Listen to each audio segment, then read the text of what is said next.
الكريم أما بعد فأعوذ بالله من الشيطان الرجيم بسم الله الرحمن الرحيم ومن يتوكل على الله فهو حسبه آمنت بالله صدق الله مولانا العظيم وبلغنا رسوله النبي الكريم ونحن على ذلك من الشاهدين والشاكرين والحمد لله رب العالمين۔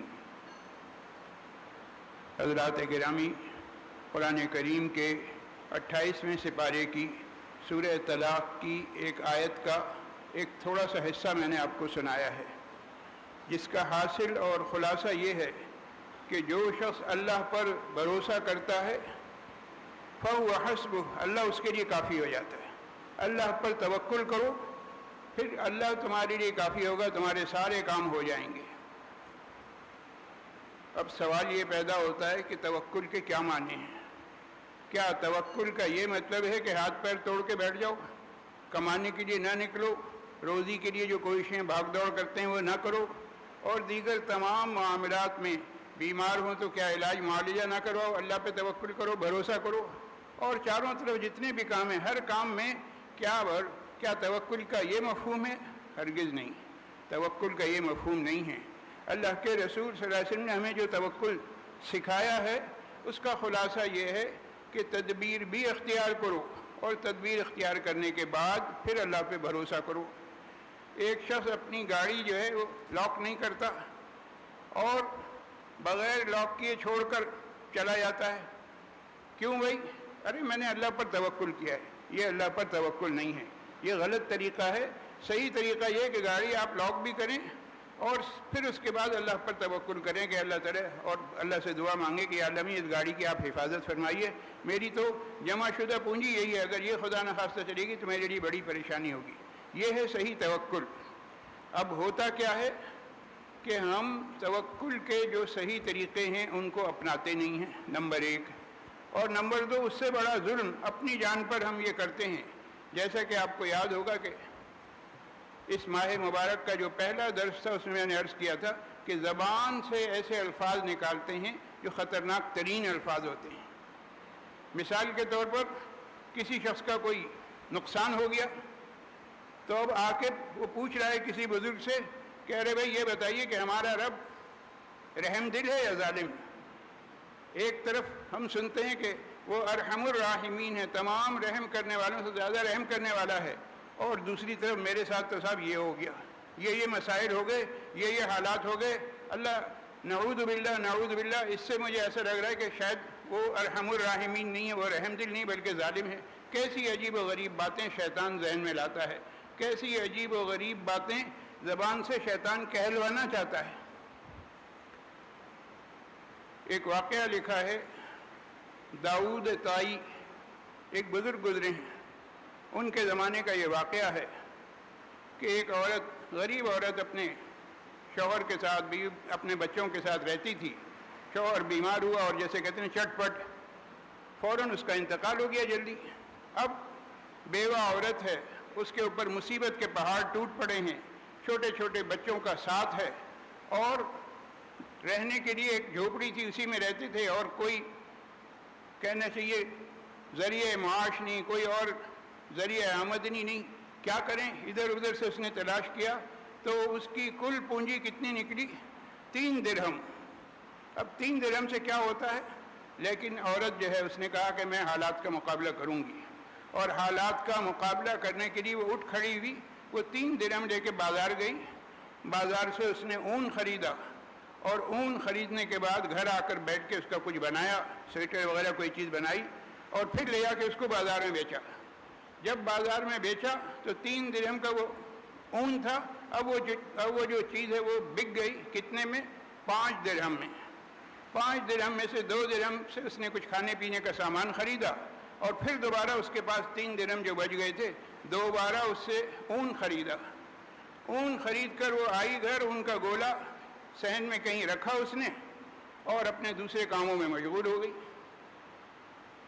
اسی دوران ایک پرندہ آتا ہے، چیل وغیرہ، وہ پرندہ آ کر وہ جو اون رکھا ہوتا ہے اس کو اٹھا کے لے جاتا ہے۔ اب یہ حیران پریشان دیکھ رہی، اس کی تو کل کائنات یہی تھی، اپنی کل کائنات کو لٹتا دیکھ کر اس پر ایک غم و اندوہ کی ایک کیفیت طاری ہو گئی. سمجھ میں کچھ نہیں آیا، یا اللہ کیا کروں میں. روتے دھوتے وہ پہنچ گئی انہی بزرگ کے پاس، حضرت داؤد طائی رحمہ اللہ کے پاس، اور آ کر سوال کرنے لگی کہ یہ بتائیے کہ ہمارا رب رحم دل ہے یا ظالم، اور پورا واقعہ بیان کیا. واقعہ سن کر بزرگ کی پیشانی پر بھی پسینے کے قطرے آ گئے. سوچنے لگے کہ میں اسے کیا جواب دوں، کیسے مطمئن کروں. ابھی جواب نہیں دے پائے تھے کہ دروازے پر دستک ہوئی. جا کر دیکھا بھائی کون ہے، پتہ چلا 8-10 اشخاص کھڑے ہوئے ہیں. ہاں بھائی کیا بات ہے؟ صاحب بات یہ ہے کہ ہم سمندر میں سفر کر رہے تھے، کشتی کا سفر تھا، کشتی کے اندر سوراخ ہو گیا اور اس سوراخ سے پانی اندر آ رہا تھا، اور کشتی میں جب پانی اندر آنے لگے تو کتنا بھی بہاؤ وہ مزید آتا جاتا ہے.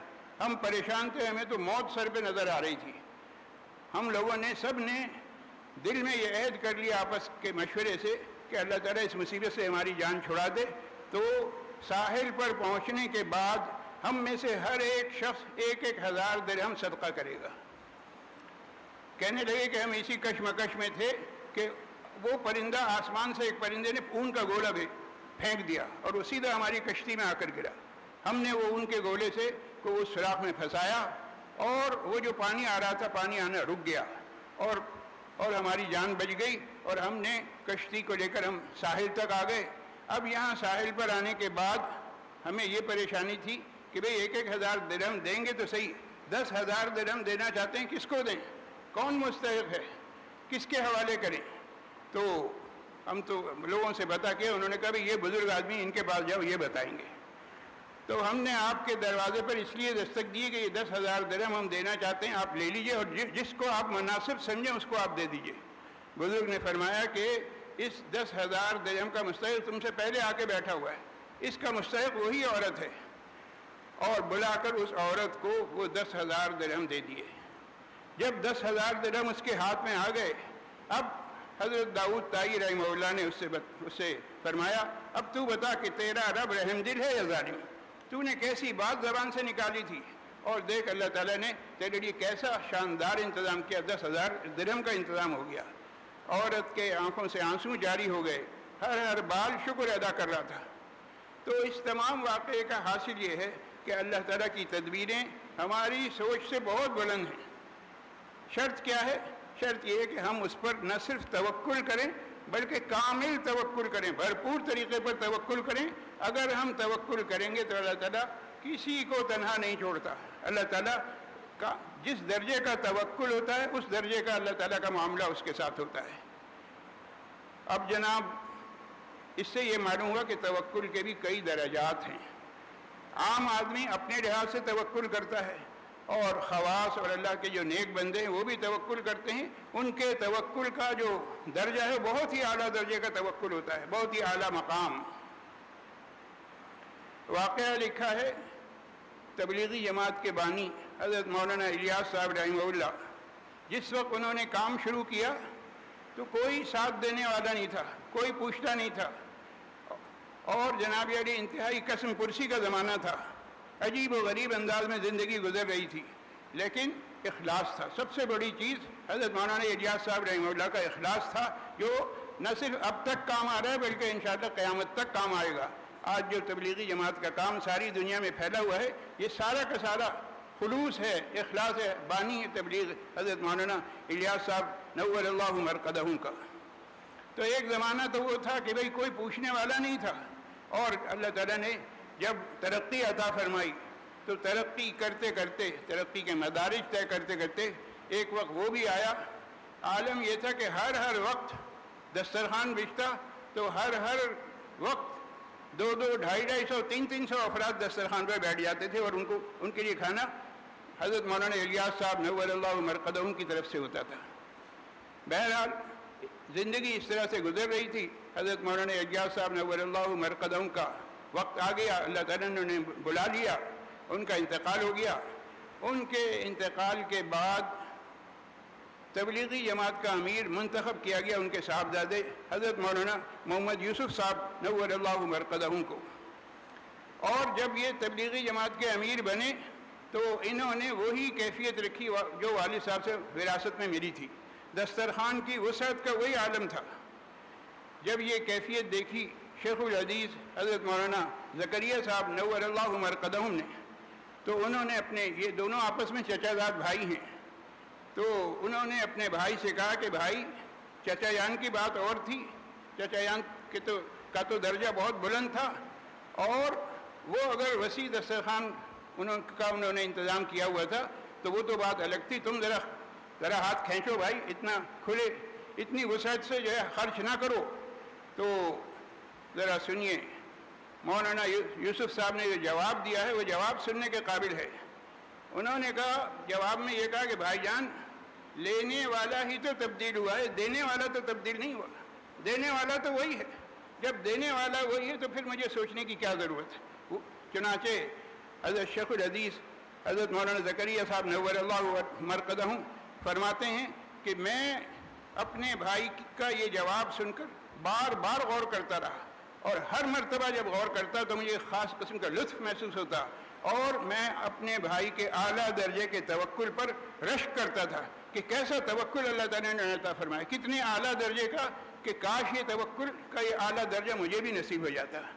تو میرے بھائی، عرض یہ کرنا ہے، قرآن کریم کی آیت میں نے پڑھی تھی، وَمَن يَتَوَكَّلْ عَلَى اللَّهِ فَهُوَ حَسْبُهُ، جو اللہ پر توکل کرتا ہے اللہ اس کے لیے کافی ہو جاتا ہے.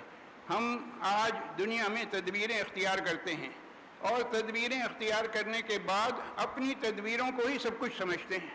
مجھے آج اگر سہولتیں حاصل ہیں تو کس وجہ سے کہ میری جاب ایسی ہے، میری کوالیفیکیشن ایسی ہے، میرا کہنا چاہیے ایکسپیرینس ایسا ہے، اس کی وجہ سے میں آج بہت بڑے عہدے پر فائز ہوں. یہ خیال نہیں ہوتا کہ یہ سارا تمہارا کچھ بھی نہیں ہے، سب اللہ کا دیا ہوا ہے. اور ایسے ہی مختلف کہنا چاہیے طبقات میں جو لوگ ہیں، ہر شخص کو، ہم میں سے ہر شخص کو دیکھنا چاہیے کہ ہم کیا کر رہے ہیں. اپنے کام کے سلسلے میں ہمارے ذہن کے کسی گوشے میں یہ نہیں آنا چاہیے کہ یہ سب کچھ میرا کیا جا رہا ہے، میری محنت سے ہوا ہے. نہیں، میری محنت کچھ نہیں ہے. میری محنت، میں نے اگر کوئی محنت کی ہے تو میں نے تو صرف خانہ پوری کی ہے، میں نے تو صرف ایک فارمیلٹی پوری کی ہے. اصل بات یہ کہ اللہ تعالیٰ نے مدد فرمائی، اللہ کی مدد شامل حال تھی تو کہیں جا کر میں یہاں تک پہنچا ہوں، اور اللہ کی مدد شامل حال ہے تو ہماری گاڑی چل رہی ہے. اس گاڑی کے چلنے کی اگر ہم چاہتے ہیں یہ اس گاڑی کا چلنا برقرار رہے اور اس کی رفتار میں کوئی فرق نہ آئے تو اس کا صرف ایک ہی طریقہ ہے. نمبر 1، تدبیر اختیار کرنا، اور تدبیر اختیار کرنے کے بعد اللہ پر نہ صرف توکل کرنا بلکہ کامل درجے کا توکل کرنا، اعلیٰ درجے کا توکل کرنا. اللہ پر بھروسہ کر کے دیکھیں، انشاءاللہ العزیز سارے کام ایسے ہوں گے، ساری پریشانیاں ایسی دور ہوں گی کہ بندہ سوچ بھی نہیں سکتا کہ اوہو یہ بھی میری پریشان تھی. پریشانیوں کا پہاڑ ریزہ ریزہ ہو جائے گا. تو ضرورت اس بات کی ہے کہ ہم تدابیر بھی اختیار کریں اور اللہ پر توکل بھی کریں اور کامل درجے کا توکل کریں. اللہ تعالیٰ اس کے مطابق مجھے بھی عمل کی توفیق نصیب فرمائے اور آپ تمام حضرات کو بھی. وآخر دعوانا ان الحمد للہ رب العالمین.